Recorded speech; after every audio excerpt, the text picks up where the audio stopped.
Hey everyone, I am so excited today to tell you about two of my favorite Snow White stories, one from France, Brittany specifically, and one from Scotland. These stories are wild and with surprisingly cool imagery and messages. My last video about the Italian Snow White, I talked about how she's only called Snow White in the Brothers Grimm version, Snow White. Her coloring does not matter in these stories. All that matters is she is very beautiful. And that is the case with La Petite Toute Belle, which is translated is something like little all beautiful, or just very beautiful all around. So a mother has a daughter that's so beautiful, people call her La Petite Toute Belle. And the mother is super jealous of that, of her beauty.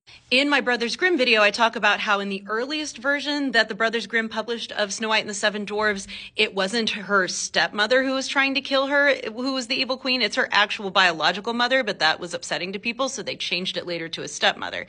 So in this version, and in the other one I'm going to talk about from Scotland, it's just like the first Snow White version. It's the mother. Her mother wants her dead. There's another antagonist, another female antagonist in this one, which is a servant for the family. They're not royalty, but they're wealthy enough to have servants, who is just a klepto and steals things all the time. When she gets caught stealing jewels from the mother, convinces the mother it's actually her daughter who's been doing all the stealing. And the mom is like, well, let's get rid of her together. Next day, the servant takes La Toute Belle to this well, and she looks inside, the servant, and she's like, La Toute Belle, come look inside. There's really beautiful flowers down in this well. And when she goes to look down in the well, servant pushes her in, hoping she'll die. However, instead of falling into the bottom of a well, she falls into this giant magical room where there are 3 dragons. Honestly, the dragons are like 50% of why I love this story. She tells them, hey, this maid tried to kill me. Pretty sure my mom was in on it. And the dragons are like, well, just live with us. We'll take care of you. So they are sort of the 7 dwarf characters in this, except they're dragons. The servant and the mother find out she's still alive and living with the dragons at the bottom of the well. So they try to kill her again. They get red sugared almonds from a fairy, and the servant tosses them down, and she's like, hey, have some candy.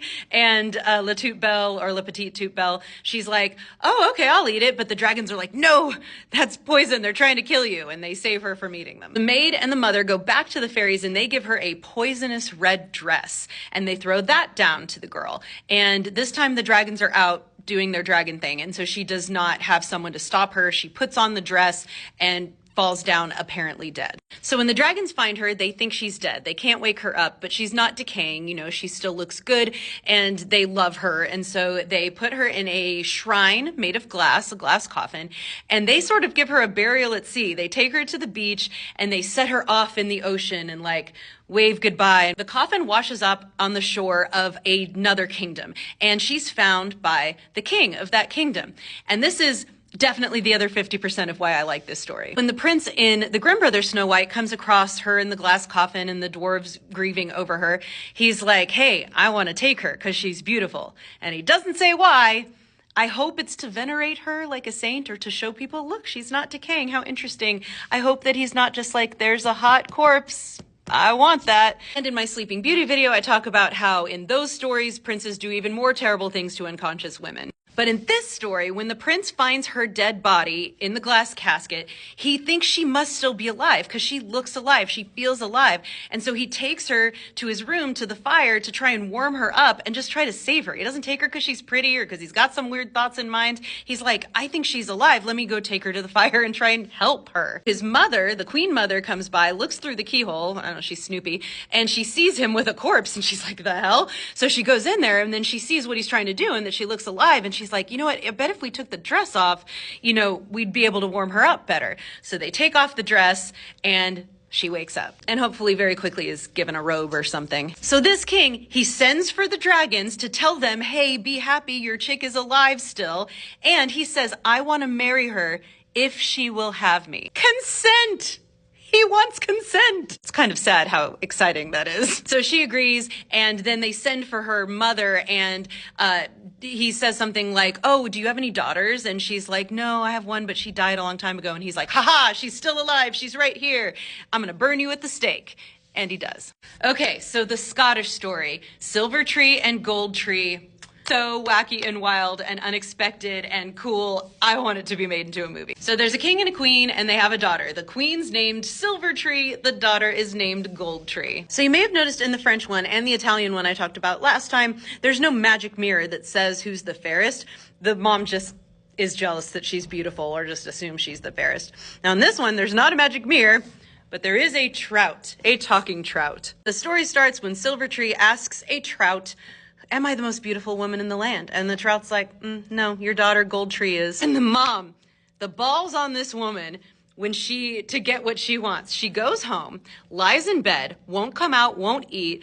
Her husband gets home and he's like, you're so ill. What can I do for you? And she's like, all you can do for me is kill our daughter and feed me her heart and her liver.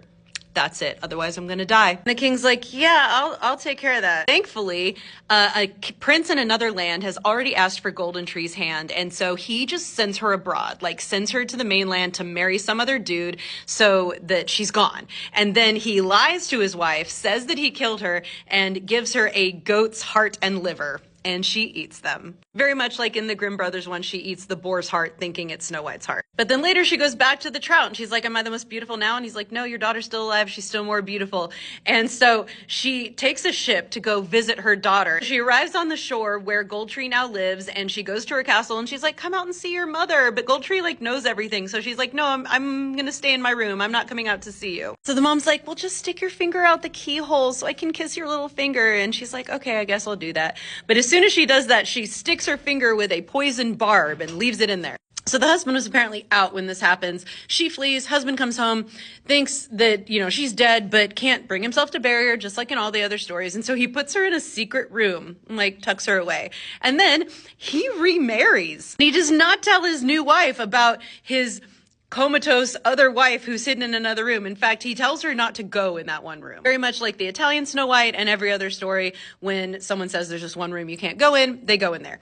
But it's a little different. In the Italian Snow White, the wife goes in and she gets really jealous. This wife goes in and she is like, oh, interesting. She sees the poison barb in her finger that apparently the husband never saw, pulls it out, and the girl wakes up. And she finds out who she is. She's like, oh, I was his, first wife. And this second wife is like, I'll just bow out then. Cause like you were his original wife and, far from jealous. She's just like, you can have him. But then the husband comes home and he's like, you don't need to go. We can all stay. We'll just all be married together. But the mother has gone back to the trout and the trout has told her, your girl's still alive. So she comes to try and kill her again. And this time, I love this, the person who basically saves the day is second wife. The mom brings in this poison cup and the second wife is like, hey, it's our tradition that you have to drink it first and then we'll drink it. And she's like, oh, okay. And she's about to pretend to drink it. And it says the second wife darts out her hand, shoves it into her mouth and poisons her and she falls down dead. And the prince, Goldtree, and the second wife live happily ever after. It's a polygamous relationship, but I would like to think it is also polyamorous. I mean, if I were Goldtree, I'd really love second wife. Like, she saved my butt twice, and she's a good person, so I'd like to think that they also have special love for each other. There's one more mentioned briefly called Maria and the Seven Robbers, and it's just like the real Snow White, except it's seven like bandits that she lives with in the woods, but it specifically says they treat her like a sister, so they're not a sexual threat, just like the dwarves aren't. In that one, instead of a poison dress, it's a poison ring, and when the ring gets taken off, she wakes up. Other than that, it's basically the same as the French one, but there's nothing quite like Goldtree and Silvertree. I take a deeper dive into these and all the Snow White stories in the most recent episode of my podcast, Over Snow White, dropping this Friday, November 8th. The link is in my bio. And if you like fairy tale retellings, check out my book Dust Spells by Andrea Lynn, which is a retelling of the 12 Dancing Princesses.